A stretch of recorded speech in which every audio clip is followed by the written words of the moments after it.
Good morning আমার প্রিয় পরিবার। তো তোমরা সবাই কেমন আছো? সবাই ভালো আছো, সুস্থ আছো। আর আজকের গুড মর্নিংটা এই যে এখান থেকে শুরু করলাম। তো তোমরা দেখতে পাচ্ছ এখানে হচ্ছে কতটা কুয়াশা ও উত্তরবঙ্গে, আর ওইখানে মেদিনীপুরে ঠান্ডা বলতে আমি কিছু বুঝতেই পারিনি। আর এখানে দেখতে পাচ্ছ মানে এখান থেকে ওখানে অন্ধকার, দেখাই যাচ্ছে না কিছু, যে এতটা কুয়াশা। তো এই যে তোমরা দেখতেই পাচ্ছ কত কুয়াশা, মানে কুয়াশায় ভরে গেছে।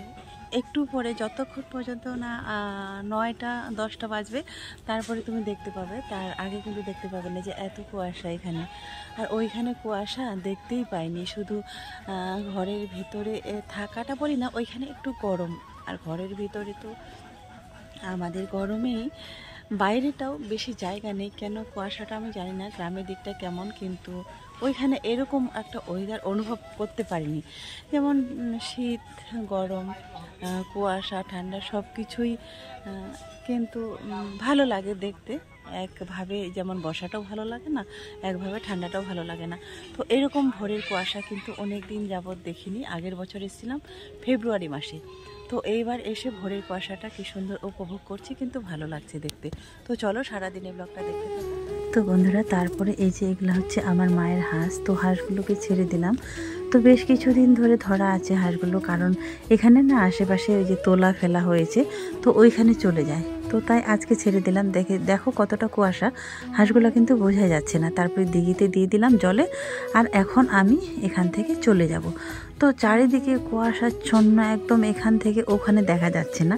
আর যখন আমি মেদিনীপুরে থাকি কুয়াশা কিন্তু দেখাই যায় না, দেখতেই পাই না, দেখতে কিন্তু ভালো লাগে। তো চলো এবার বাড়িতে যাই। হচ্ছে পুকুরে দিয়ে দিলাম, তো চলে গেছে। তো চলো, আর যদি ওইখানে থাকে তাহলে ওর ঘরে ঢুকবে, তো তাই দিয়ে চলে এলাম।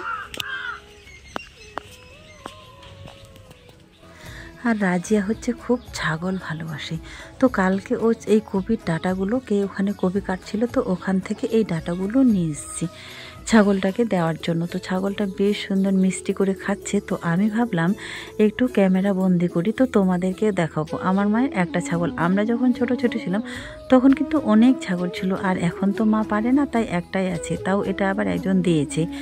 তো তাই ভাবলাম এগুলো নষ্ট না করে, এগুলো কিন্তু এরা খাবে না, তো তাই ছাগলটাকে খেতে দিয়ে দিলাম। তারপরে ওইদিকে হচ্ছে একটু ঝাড়ু দিয়ে দিচ্ছি। অনেক দিন ধরে নোংরাগুলো এখানে জমা হয়ে আছে। আর মায়ের তো শরীর খারাপ, 1 সপ্তাহ ধরে মানে খাওয়া দাওয়া খায়নি, ছেড়ে দিয়েছি। তো মা ঘুম থেকে উঠেওনি, বিছানা থেকে যেহেতু খেতেই পারেনি তো উঠেওনি। তো আমি ভাবছি যে এই বাইরটা একটু আমি ঝাড়ু দিয়ে দিই। এদের তো আবার সকাল সকাল রান্না হয়, তো যে যার মতো করে ব্যস্ত আছে, ওরা রান্নার মানে সরঞ্জাম তৈরি করছে। আর আমি ভাবলাম এখানে যেহেতু হাঁটাহাঁটি হয়, তো এই জায়গাটা একটু ঝাড়ু দিয়ে দিই। আর পাশে দেখো শাকটা হয়েছে, কি সুন্দর লাগছে দেখতে। ওই দিকেরটা হচ্ছে পালং শাক, আর এখানে হচ্ছে টমেটো আর মটরশুঁটি। তো মটরশুঁটিগুলো ঢাকা পড়ে গেছে টমেটো গাছগুলো দিয়ে, তো বেশি হয় না। তারপরে যাই হোক টুকটাক করে মা তবুও কিন্তু উঠে চলে এসছে, যে কারণ যেহেতু মায়ের সকালবেলা কাজ করে অভ্যাস, আর যতক্ষণ রান্নাবান্না না হয়, তো তাই ভাবছে কি করবে না করবে ওরা, তাই ওইভাবেই খায়নি, কিন্তু উঠে বসে আছে। তারপরে কাল রাতে এদের চাল ছিল না, তো বাবা কালকেই সন্ধ্যাবেলা এই ধানটা মানে নিয়ে আসছে চাল করে, মিল থেকে ভাঙিয়ে নিয়ে আসছে। তো আমি ভাবলাম যেহেতু ওরা আমার 2 বৌদির কেউ নাকি ঝাড়তে পারে না চাল, তো বলছে আমি তো পারি না। একটাকে জিজ্ঞেস করলাম, নতুনটা তো আরোই পারে না। তো আমি বললাম যে ঠিক আছে তাহলে দাও, আমি ঝেড়ে দেবো চালটা। তো তাই দেখো এই চালটা এখানে ঝেড়ে দিচ্ছি। তো মিল থেকে সবে যেহেতু নিয়ে আসছি, আমি তো বসেই আছি, অনেকদিন কাজ করিনি। আর শহরে তো এটা করিনি চাল, কারণ কিনা চালটা না এখন ওখানে ঝাড়তেও হয় না। রেশনে যেটা নিয়ে আসে সেটা একটু ঝাড়তে হয়, সেটা কখনো মাঝে মধ্যে ঝেড়ে নিই। তো ও অল্প তো, আর আমার তো অনেকগুলো করে ঝেড়ে অভ্যাস আছে। যখন আমি বাড়িতে ছিলাম তখন আমার একসঙ্গে 20 থেকে 23 মণ ধান সিদ্ধ করা হতো, তখন ওইটা একসঙ্গে আমি ঝেড়ে নিতাম, কাউকে বসতেই দিতাম না, কারণ এগুলা কাজ করতে আমার ভালোই লাগে। তো তাই বললাম ঝেড়ে দিয়েছি, যদি আর এটাই নিয়ে আসছে, যদি আরও নিয়ে আসতো তাহলে আরও দিতাম। এখানে সম্ভবত মনে হয় 2 থেকে আড়াই মণ আছে ধান। তো চলো চালটা ঝেড়ে নিই, আপাতত ঝেড়ে দিই ওদেরকে। আর ওরা দুজনে হচ্ছে রান্না করছে, আর আমি চালটা ঝাড়ছি। তো সত্যি আগের দিনগুলোকে খুব মিস করি, যে আগে কতই না কাজ করেছি, আর এইখানে এসে সবার সঙ্গে এমনভাবে মিশে আছি, সত্যি আমার যে কতটা ক্ষতি হয়ে যাচ্ছে সেটা আমি বুঝতে পারছি। আমার সন্তানের যে কতটা ক্ষতি হয়ে যাচ্ছে, মনে ভবিষ্যৎটাও ভুলে গিয়েছি।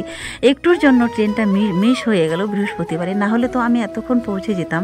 সত্যি এখানে থাকলে তো আর আমার হবে না, এখানে হয়তো আজ খাবো কাল কি খাবো, আমার তো একটা ভবিষ্যৎ আছে, সেই ভবিষ্যতের কথা হয়তো ভুলে গিয়েছি।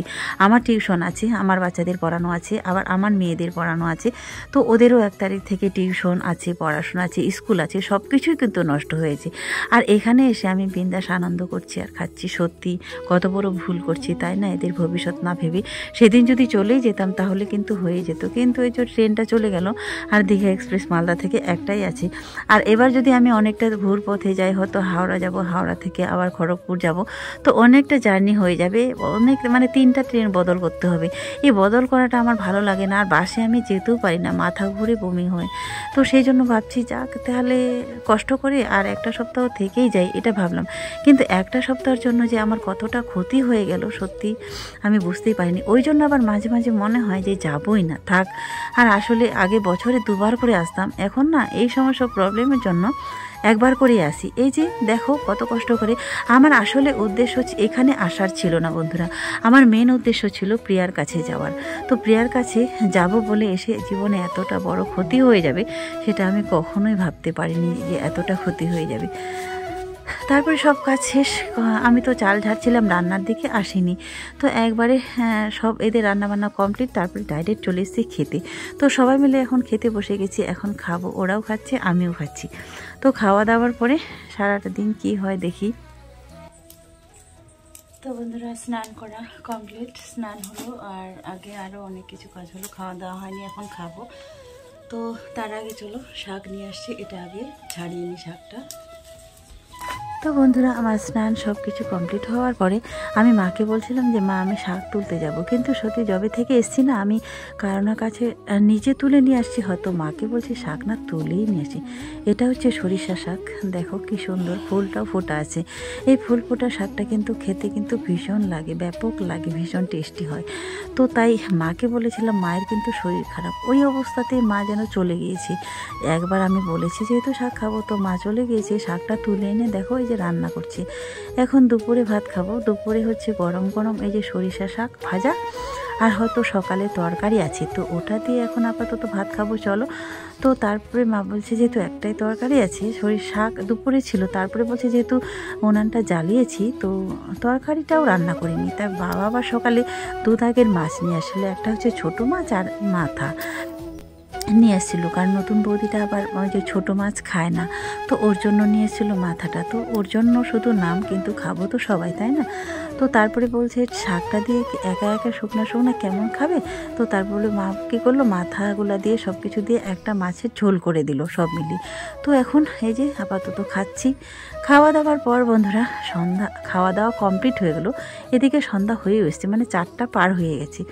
তো মা হচ্ছে অনেক দিন ধরে ধানটা এখানে ভর্তি করে রেখে দিয়েছিল, কিন্তু কেউ আর, ওরা তো নতুন নতুন, কেউ আর ধান সিদ্ধ করতে চায় না। তো আমি বললাম মায়ের শরীর ভালো থাকলে তো মায়ে করতো, ওরা কিন্তু কাজে ওদের কারো মন নেই। তো মাকে বললাম ছোট বড়টা তো বাচ্চা আছে না, ওর বাচ্চাটা সবসময় একটু শরীরটা খারাপ, তো একটু কাজে ও করে, আবার মানে তালও পায় না। তো এই যে দেখতে দেখতে 1 হাঁড়ি ধান হয়ে গেল একটা একটি।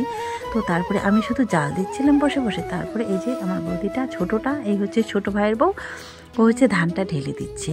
তো ও ধানটা ঢেলে দিচ্ছে আর কেউ না কেউ নিয়ে দিচ্ছে। তারপরে দেখতে দেখতে 1 হাঁড়ি কিন্তু হয়ে গেল, তো বলছে আর 1 হাঁড়ি দেবো। এই ধানটা যখন আরও একবার সিদ্ধ করেছিল, আর চালটা কিন্তু আজকেই খাওয়া হলো।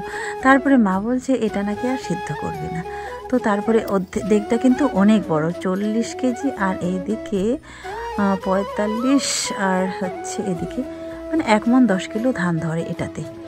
তো অনেকটা হাঁড়িটা খালি ছিল, তো এই ধানটা আবার ঝাড়া ছিল না। তো আমি বললাম যে মাকে এটা শুকাতে দিয়েছিল, তো চলো আমি ঝেড়ে দিই, পাতান সহ তো সেদ্ধ করা যাবে না, আর সেদ্ধ করলো ওই ধানটায় মানে ভালো দেখা না, খুদটা চালটা হচ্ছে কালো কালো হয়ে যায়।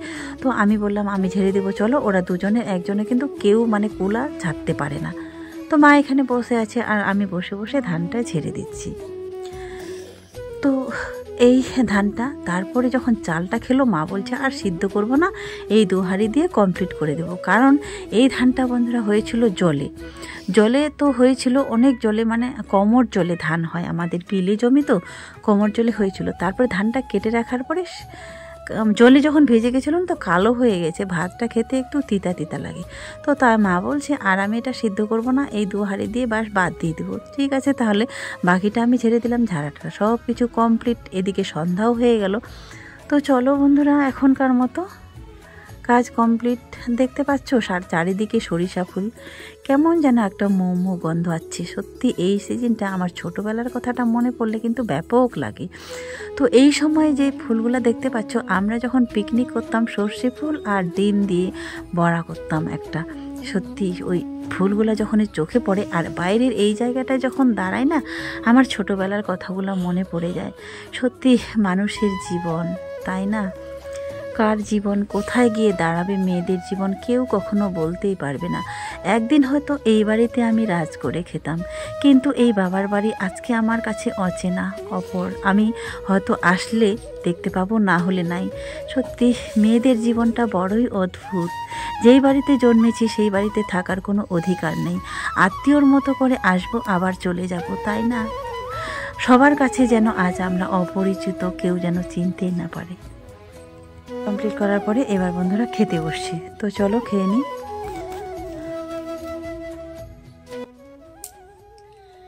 তো বন্ধুরা এখন বাজে হচ্ছে 9টা বাজে। তো খাওয়া দাওয়া আমাদের সবার কমপ্লিট হয়ে গেছে। তো 9টায় আমি ঘুমাই না, আমাদের ঘুমাতে ঘুমাতে, আমি যখন মেদিনীপুরে থাকি তো ঘুমাতে ঘুমাতে আমার 12টা 1টা বেজে যায়। কমপক্ষে 12টা 12:30 বাজে, যাই হোক শুতে। আর তারপরে এডিট ফিডিট করতে করতে কিন্তু 1টা 1:30টাও বেজে যায়। আর এখানে আসার পরে যবে থেকে এসেছি, তো যাই হোক 9টা 9:30টার মধ্যে খাওয়া দাওয়া কমপ্লিট হয়ে যায় আর ঘুমানো হয়ে যায় 9টার মধ্যে। তো সারাদিনের ব্লগ তোমরা দেখতেই পেলে। আর এখন খাওয়া দাওয়া হয়ে গেল, তো এখন ঘুমাবো। আর কালকে আবার সকাল সকাল উঠতে হবে। তো দেখতেই পেলে তোমরা ধান সিদ্ধ করেছে। তো আজকের মতো এখান থেকে শেষ করি। সবাই ভালো থেকো, সুস্থ থেকো। গুড নাইট সবাইকে।